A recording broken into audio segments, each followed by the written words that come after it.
بسم اللہ الرحمن الرحیم۔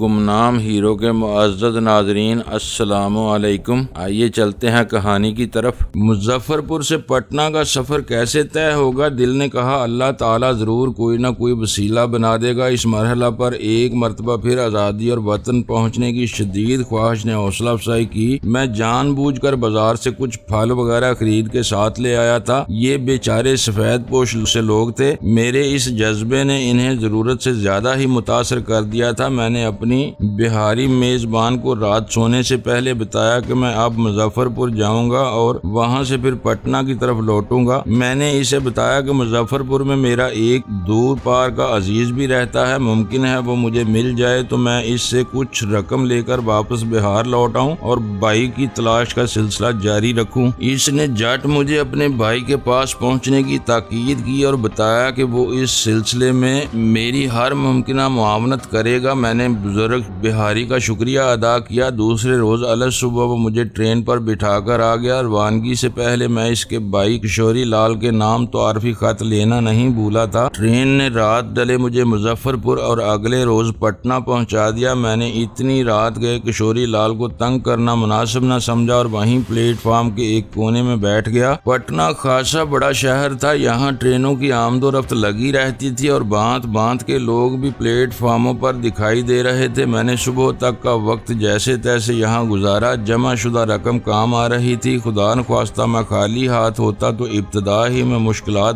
بڑھ جاتی۔ صبح ایک سائیکل رکشہ میں سوار میں کشوری لال کے گھر پہنچ گیا۔ جانے خط میں کیا لکھا تھا کہ کشوری لال نے مجھے ہاتھوں ہاتھ لیا اور مکان کے اندر لے گیا۔ وہ مجھے حوالدار صاحب کہہ کر مخاطب کر رہا تھا اور میں گھبرا رہا تھا کہیں کوئی اور اس طرح پکارنے پر ہماری طرف متوجہ نہ ہو جائے۔ کشوری لال دکاندار تھا اور قدرے خوشحال بھی۔ بدقسمتی سے اس کے ہاں اولاد نرینہ نہ تھی، دو بیٹیاں تھیں۔ دونوں نے میری خدمت میں کوئی کسر اٹھا نہیں رکھی تھی۔ میں دوپہر تک آرام کرتا رہا، پھر مقامی ایئر انڈیا کے آفس کی طرف روانہ ہو گیا جہاں سے مجھے اب گورکھپور جانا تھا۔ میں نے جان بوجھ کر ہوائی جہاز کے ذریعے سفر کیا تھا۔ اس طرح ایک تو چیکنگ کے کم از کم امکانات تھے، ایک مرتبہ جہاز میں بیٹھنے کے بعد ظاہر ہے گورکھپور تک تو مجھے کوئی چیک نہ کرتا، بصورت دیگر کچھ بھی ممکن تھا۔ یہاں جہاز سے عام آدمی کے سفر کرنے کا تو تصور بھی نہیں کیا جا سکتا۔ غربت اتنی ہے کہ لوگ جسم و جان کا رشتہ ہی بمشکل برقرار رکھ پاتے۔ اس لیے میں نے اپنے میزبان کو بھی کچھ نہیں بتایا تھا۔ ستنام ٹھاکر کے نام سے میں نے اگلے روز دوپہر کی فلائٹ بک کروا لی اور مطمئن ہو کر لوٹ آیا۔ رات دیر گئے تک کشوری لال میرے ساتھ باتیں کرتا رہا۔ میں نے پنجابی ہونے کی آڑ میں خود کو خاصا محفوظ کر لیا تھا۔ یوں بھی کسی شک کے بغیر میرے متعلق مزید کچھ جاننے کی جستجو وہ کیوں کرتا۔ میں نے اگلے روز اس سے صبح دکان پر جانے سے پہلے اجازت لے لی اور اسے بتایا کہ میں آج دوپہر پنجاب کی طرف لوٹ جاؤں گا۔ پنجاب میں امرتسر کا ایک جعلی سا ایڈریس اندازے سے میں نے اسے بھی لکھوا دیا۔ پٹنہ کے ہوائی اڈے پر کوئی خاص نگرانی نہیں ہوتی تھی۔ میں عام مسافروں کی طرح ایئر انڈیا کے فوکر جہاز میں سوار ہوا۔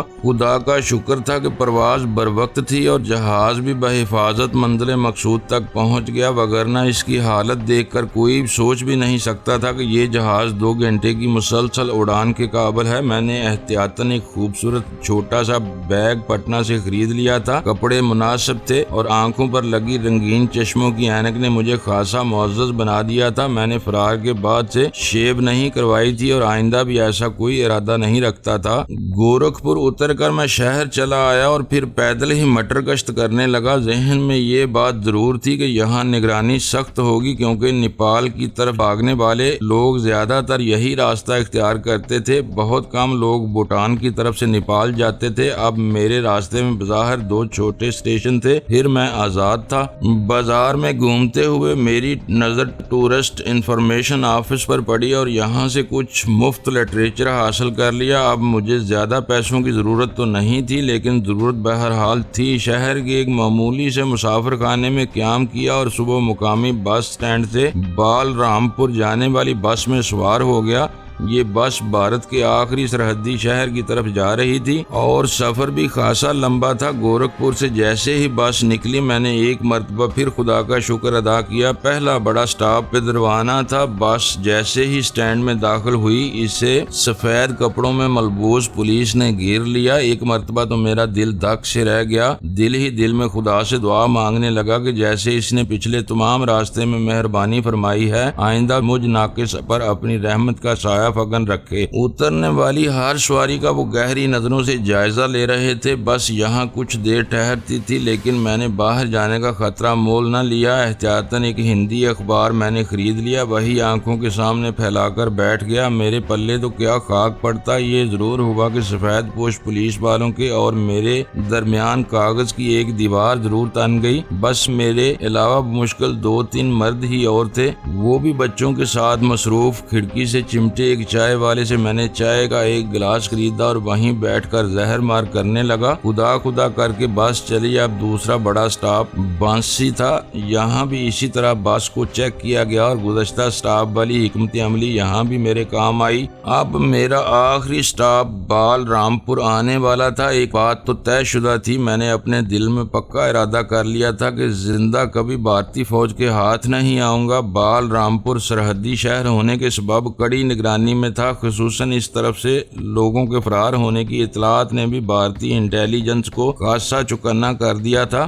بس سٹینڈ پر وہی گورتی اور جسم میں گھس جانے والی نظریں موجود تھیں۔ شام شہر میں اترنے لگی تھی، چاروں طرف ایک پراسرار اور پرہول سناٹا طاری تھا، بالکل یوں جیسے بڑا طوفان آنے سے پہلے سمندر پرسکون ہو جایا کرتا ہے۔ میں بس سے اتر کر پیدل ہی ایک طرف چل دیا۔ یہ بات میرے وہم و گمان میں بھی نہیں تھی کہ میرا کوئی تعاقب بھی کر رہا ہے۔ اپنے ہمراہی سے جو بانسی میں مجھ سے الگ ہوا تھا، میں نے بال رام پور کے متعلق بہت سی معلومات حاصل کر لی تھی، خصوصاً نیپال کی سرحد کی طرف جانے والا راستہ۔ مجھے یہ اطمینان بھی تھا کہ یہاں پاسپورٹ ویزا وغیرہ کا بھی کوئی چکر نہیں ہے، صرف کسٹم کی پوسٹ ہے۔ لیکن میرے پاس تھا ہی کیا کسٹم کروانے کو؟ صرف ایک بیگ جسے میں نے بے فکرے سیاحوں کی طرح اپنی کمر پر لٹکا رکھا تھا۔ میں اب قدرے ویران علاقے میں آ گیا تھا اور سڑک کے ساتھ ساتھ پیدل ہی چل رہا تھا۔ تب مجھے یہ علم نہیں تھا کہ یہ تو سرحدی سڑک ہے، کہاں جائیں گے آپ؟ اچانک ہی جانے کہاں سے 2 پستہ قد سے آدمی نمودار ہو کر میرے سامنے آن کھڑے ہوئے۔ ان میں سے ایک نے مجھ سے پوچھا، بانسی؟ میرے منہ سے فوراً نکلا، لیکن وہاں سے تو تم آ رہے ہو۔ دوسرے نے جھٹ سے کہا، یہ سڑک تو نیپال کو جاتی ہے۔ پہلا بولا، اوہ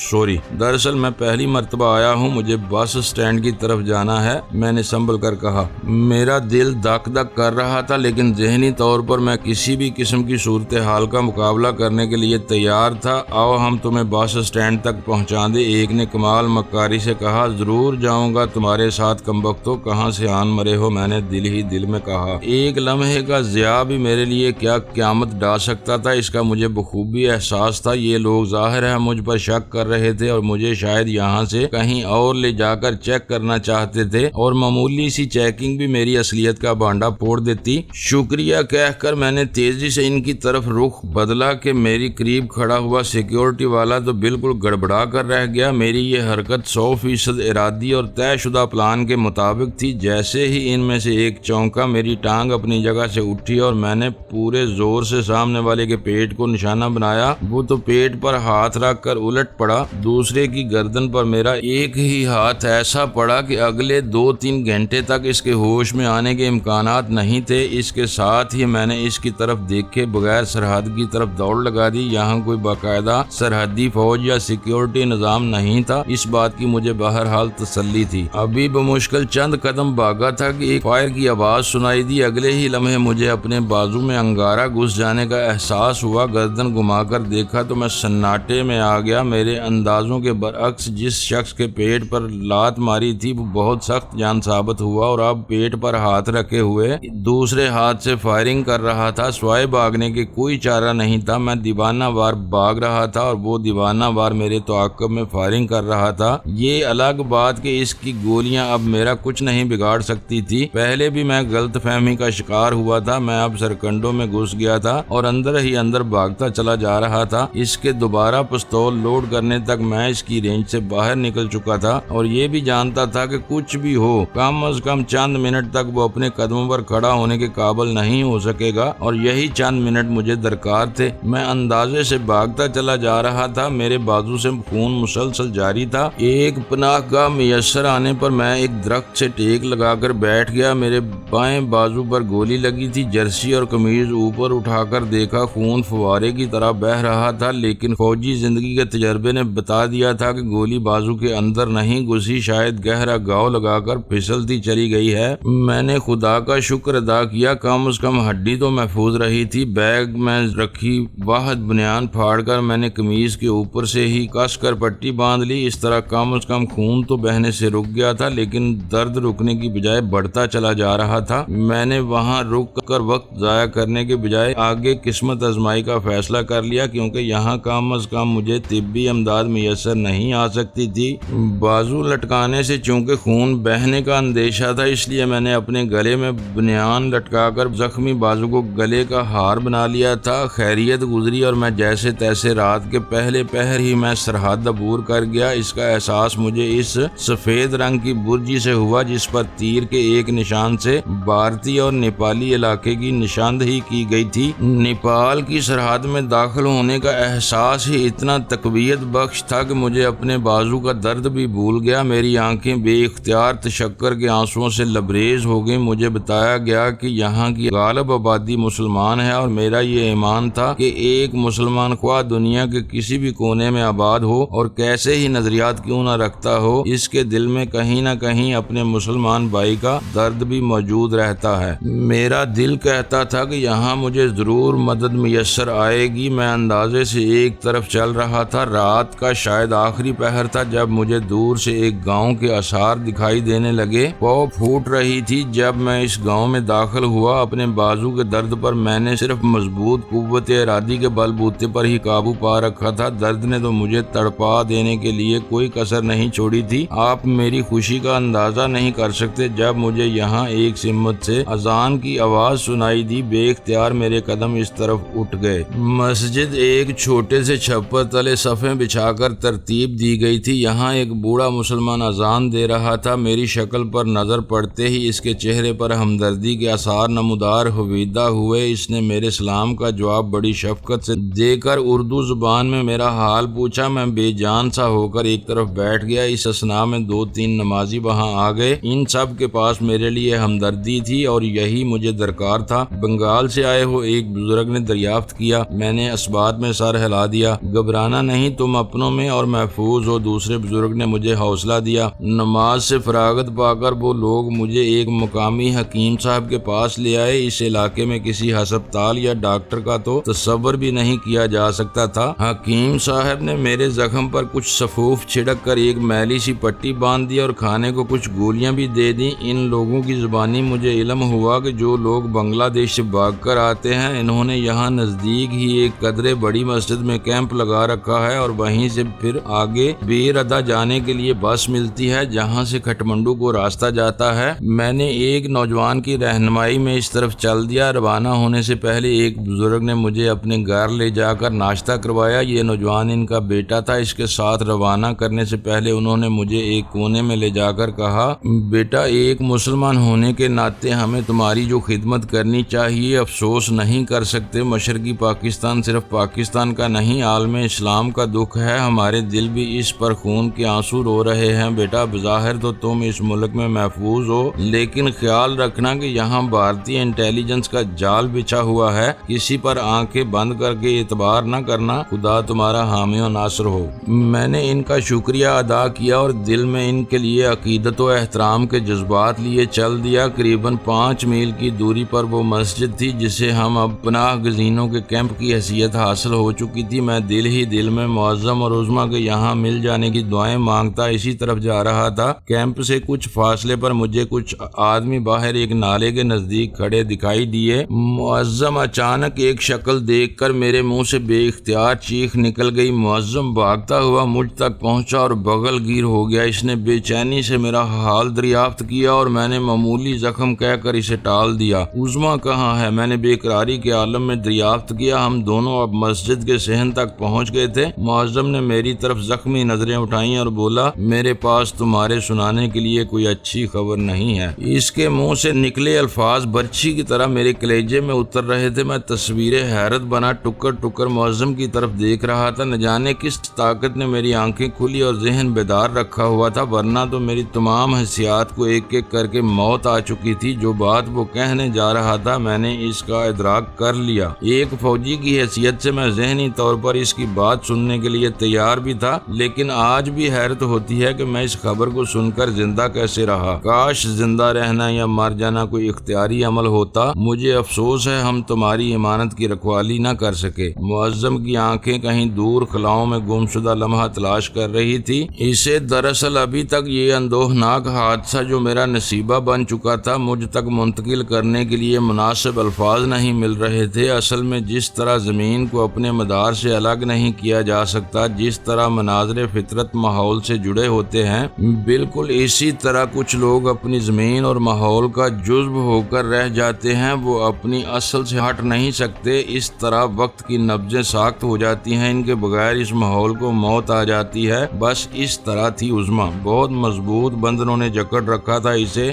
اس نے دم رخصت مجھ سے کہا تھا کہ کوئی اپنے نظریے سے کٹ کر کیسے زندہ رہ سکتا ہے؟ یہ کیسے ممکن ہے کسی کا جسم یہاں ہو اور روح کہیں اور؟ نہیں، یہ سب لوگ جذباتی پن کا شکار ہیں۔ انہیں بہت جلد ہوش آ جائے گا، تب نفرت کی یہی شدت محبت میں بدل جائے گی۔ تم مایوس نہ ہونا جس طرح میں مایوس نہیں ہوئی۔ دیکھو میرا دکھ کتنا بڑا ہے۔ مجھے اپنے والدین کے خلاف، ان کے خلاف جنہوں نے مجھے جنم دیا، جنگ لڑنا پڑی۔ یہ نظریے کی صداقت کی سب سے بڑی دلیل ہے۔ تم تو خوش قسمت ہو کہ سچائی کے راستے پر اکیلے نہیں، تمہارے سب لوگ تمہارے ساتھ ہیں۔ تمہاری ماں کی، بہن کی، سب کی دعائیں تمہارے ساتھ ہیں۔ اس نے جو کہا تھا سچ کر دکھایا۔ معظم مجھے بتا رہا تھا ہم لوگوں نے ایک پرانی اور خستہ عمارت میں پناہ لے رکھی تھی۔ وہی ہمارے لیے نزدیکی بازار سے کھانے پینے کی اشیاء لایا کرتی تھی۔ 3 روز سے ہم وہاں چھپے ہوئے تھے، باہر نکلنے کا موقع نہیں مل رہا تھا۔ وہاں تو آگ لگی ہوئی تھی، مکتی باہنی کے خونخوار درندے ہماری بو سونگتے پھر رہے تھے۔ ہندو فوجیوں کے ہاتھوں نہ کسی کا اسباب محفوظ تھا، نہ عزت۔ ہزاروں محب وطن بنگالی بھی ہماری طرح جانیں چھپائے